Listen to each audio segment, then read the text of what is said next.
नमस्कार। केवल 15 मिनट योग का नियमित अभ्यास करके भी हम स्वस्थ शरीर पा सकते हैं। इस सीरीज में आज हम पार्ट 2 के आसनों के बारे में जानेंगे।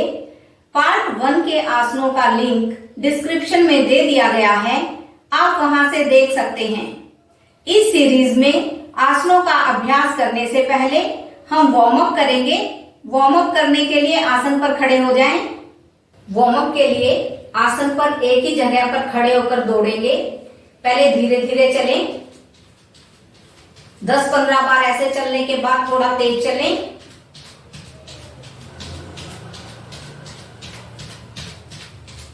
थोड़ा और तेज चलें, और तेज।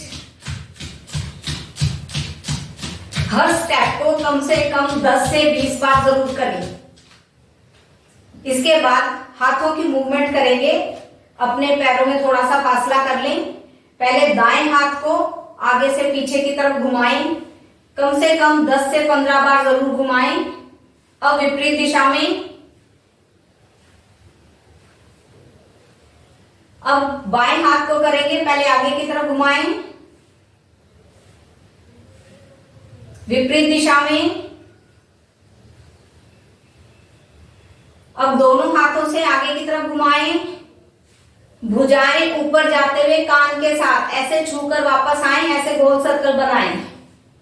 अब यही क्रिया विपरीत दिशा में। हर तरह की मूवमेंट कम से कम 10 से 15 बार जरूर करें। अब अपने सांसों को सामान्य कर लें। अब आसन पर खड़े होकर एक पैर को आगे की तरफ करेंगे, फिर वापस। दूसरे पैर को आगे की तरफ करेंगे, फिर वापस। बारी बारी से दोनों पैरों को आगे, वापस। अब इसे फास्ट करें। अपनी कमर पर हाथ रख सकते हैं। थोड़ा सा उछलकर पैरों को आगे करें।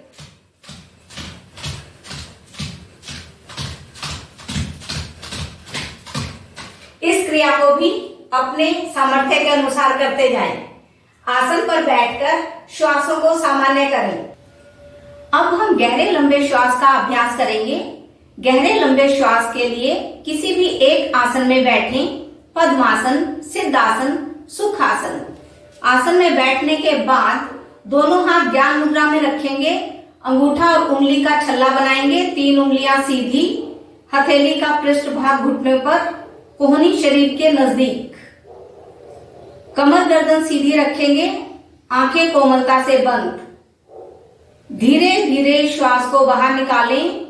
पूरी श्वास बाहर निकालने के बाद पेट को अंदर की तरफ खींचें।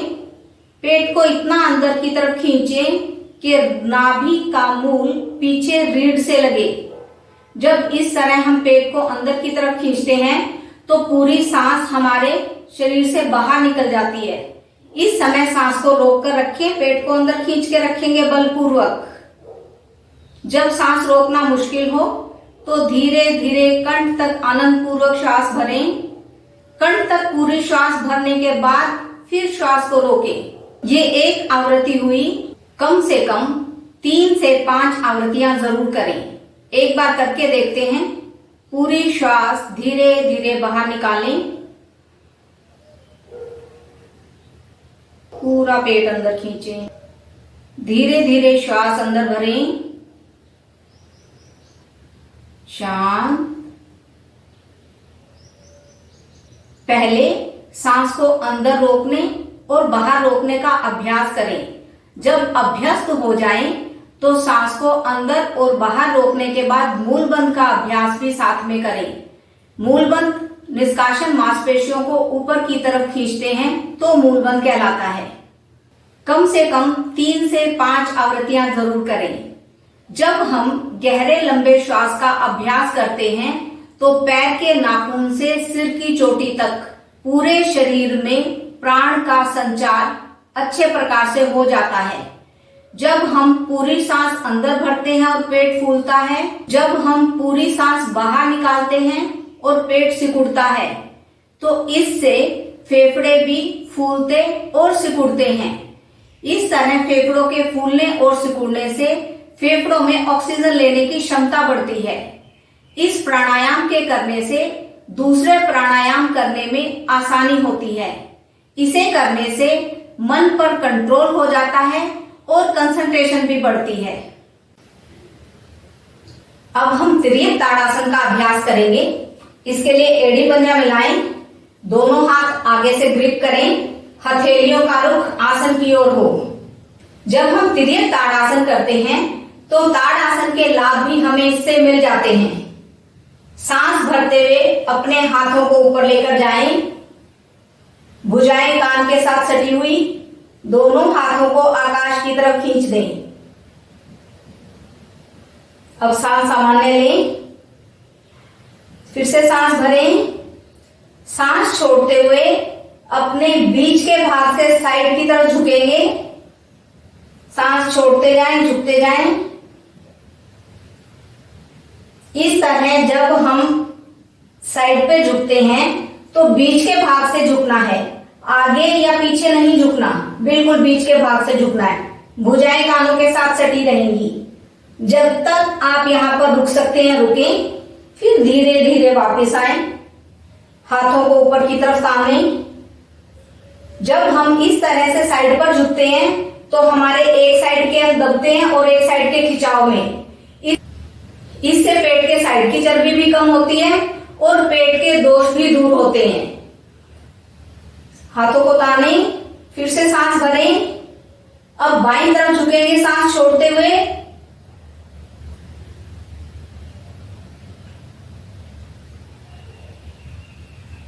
धीरे धीरे वापस आएं। यही क्रिया दोनों साइड कम से कम 2 से 3 बार जरूर करें। हाथों को तानें, सांस भरें, सांस छोड़ते हुए दाईं तरफ, क्षमता के अनुसार रुकें, सांस भरते हुए वापस, हाथों को खींचें, सांस छोड़ते हुए अपने बाईं तरफ, रुकें, सांस भरते हुए वापस। धीरे धीरे सामने से हाथों को वापस लेकर आएं, विश्राम करें। जब हम त्रियक ताड़ासन का अभ्यास करते हैं तो कंधे और सर्वाइकल भाग पर प्रभाव पड़ने से इनके दोष दूर होते हैं। त्रियक ताड़ आसन का अभ्यास करने से फेफड़ों में सांस लेने की क्षमता बढ़ती है। अब हम तितली आसन करेंगे। तितली आसन करने के लिए अपने तलवों को आपस में मिलाएं, पंजों को पकड़ें और एड़ियां अपने नजदीक खींचकर रखें। कमर गर्दन सीधी रखें। जिनके घुटनों में बहुत अधिक दर्द हो उन्हें तितली आसन नहीं करना चाहिए। वैसे इस आसन को करने से घुटनों के दर्द में आराम मिलता है। जिन्हें साइटिका की प्रॉब्लम हो उन्हें भी यह आसन नहीं करना चाहिए। वैसे इस आसन को करने से हिप के जोड़ खुलते हैं, इनमें फ्लेक्सिबिलिटी आती है और ये स्वस्थ बनते हैं। थाइस की चर्बी कम होती है। ऐसे पंजों को पकड़ें, एड़ियां बिल्कुल अपने नजदीक खींचकर रखें। अब अपने पैरों को तितली के पंखों की तरह ऊपर नीचे हिलाएं। जब हम इस आसन का अभ्यास करते हैं तो हमारे पेट के अंग भी प्रभावित होते हैं। महिलाओं के लिए बहुत अच्छा आसन है। पीरियड्स के दौरान होने वाली दर्द में आराम मिलता है। इस आसन का अभ्यास करने से मस्तिष्क शांत होता है। टेंशन तनाव से छुटकारा मिलने में मदद मिलती है। कम से कम 10-15 बार पैरों को ऊपर नीचे हिलाएं, फिर विश्राम अवस्था में बैठें। अब हम लेट कर एक आसन करेंगे, सर्पासन। इसके लिए पेट के बल लेटें,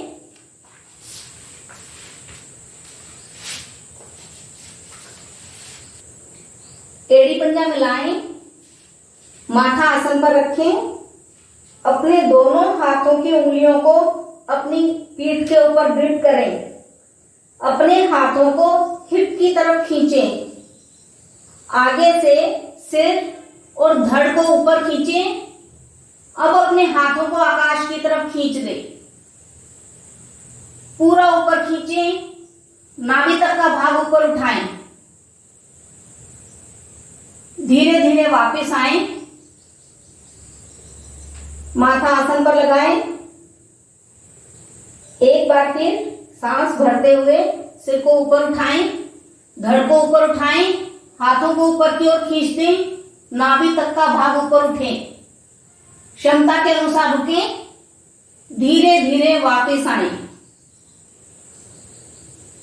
श्वास भरते हुए पहले सिर को ऊपर उठाएं, धड़ को ऊपर उठाएं, हाथों को खींचें।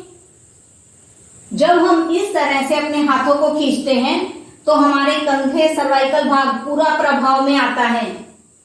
अपनी क्षमता के अनुसार यहां रुकें, धीरे धीरे वापस आएं। इसे करने से पेट के अंगों पर प्रभाव होता है, वे मजबूत बनते हैं। इस आसन का अभ्यास करते हुए जब हम आगे से उठते हैं तो पूरी रीढ़ प्रभाव में आती है और रीढ़ के दोष दूर होते हैं। जब हम पूरा ऊपर की तरफ उठते हैं तो फेफड़े खुलते हैं, इनमें ऑक्सीजन लेने की क्षमता बढ़ती है। अस्थमा के रोगियों के लिए ये बहुत अच्छा आसन है। 3 से 4 बार आसन का अभ्यास करें, फिर मकर आसन में विश्राम करें। हाथ के ऊपर हाथ रखें, उसके ऊपर दायां गाल रखेंगे तो ये दाईं तरफ मकर आसन होगा। पैरों में फासला करें, पंजे बाहर की ओर, एड़ियां अंदर की ओर करके विश्राम करें। अब हम मेरु आकर्षण आसन का अभ्यास करेंगे। उसके लिए दाईं करवट लेटें,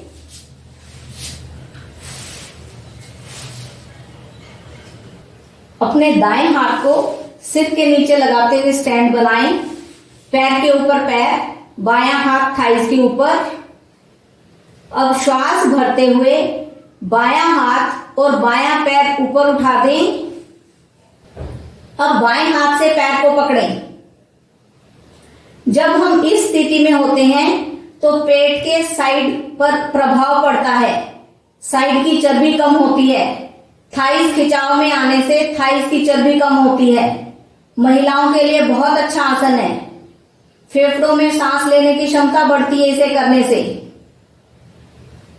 धीरे धीरे वापस आएं। अब यही क्रिया दूसरी तरफ से करेंगे। अब बाईं करवट लेटें। मैं आपको बाईं करवट सामने से ही करके दिखाती हूं।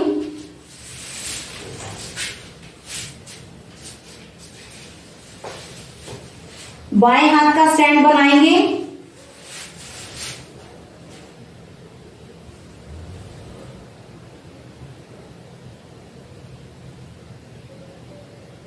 अब दायां हाथ और दायां पैर ऊपर उठाएंगे।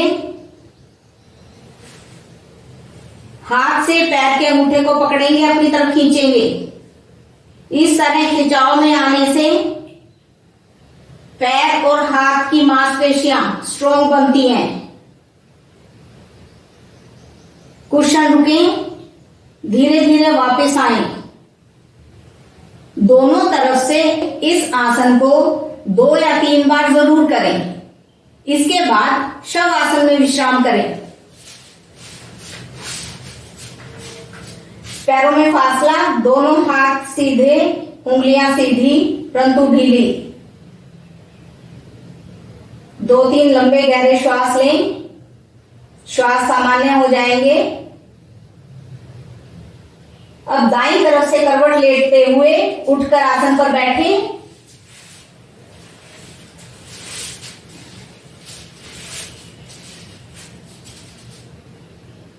आज हमने केवल 15 मिनट योग का अभ्यास और पाएं स्वस्थ शरीर पार्ट 2 के आसन व प्राणायाम का अभ्यास किया।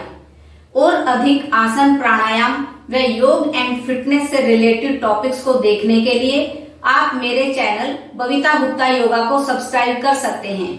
वहां आपको हर तरह के आसन, प्राणायाम और योग एंड फिटनेस से संबंधित टॉपिक्स मिलेंगे। शरीर को स्वस्थ रखने के लिए केवल 15 से 20 मिनट तक नियमित और एक निश्चित समय पर योग का अभ्यास करना भी काफी है। इस तरह सीरीज को देखते हुए योग का अभ्यास करें, स्वस्थ रहें। अगली बार नए आसनों व नए प्राणायाम के साथ फिर मिलूंगी। धन्यवाद।